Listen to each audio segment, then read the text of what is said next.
नमस्कार मंडळी. तर रोजच्या जेवणामध्ये डाळींचं खूप महत्त्वाचं काम असतं.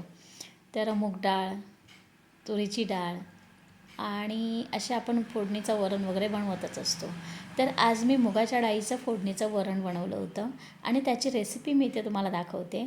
तर मी एक वाटीभर डाळ भिजत घातली आणि कुकरला 4 शिट्ट्या काढून घेतल्या. त्यानंतर एका पातेल्यामध्ये तेल गरम करायचं.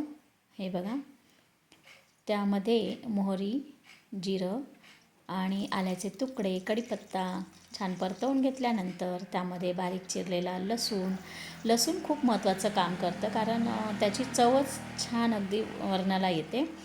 तर हे बघा, लसूण झाल्यानंतर बारीक चिरलेली ओली मिरची आणि एक सुकी मिरची घातली. ते परतवून झाल्यानंतर त्यामध्ये बारीक चिरलेला कांदा, त्यानंतर कांदाही परतून झाल्यानंतर बारीक चिरलेला टोमॅटो, हे सगळं छान अगदी परतवून घ्यायचं. आणि फोडणीचं वरण खूप छान लागतं चवीला. एकदा बनवून बघा. तुम्ही कशा प्रकारे वरण बनवता तेही मला कमेंटमध्ये नक्की सांगा. थोडासा चिमूटभर हिंग आणि हळद.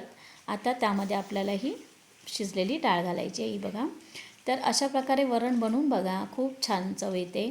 आणि हे बघा, अगदी बोटं चाटत खाऊ जेवण जातं, असं भरपूर सुंदर असं हे वरण बनतं. तर एकदा बनवून बघा. व्हिडिओ माझा शेवटपर्यंत बघा. एक लाईक, एक सबस्क्राईब आणि एक कमेंट करायला विसरू नका. व्हिडिओ जास्तीत जास्त शेअर करा.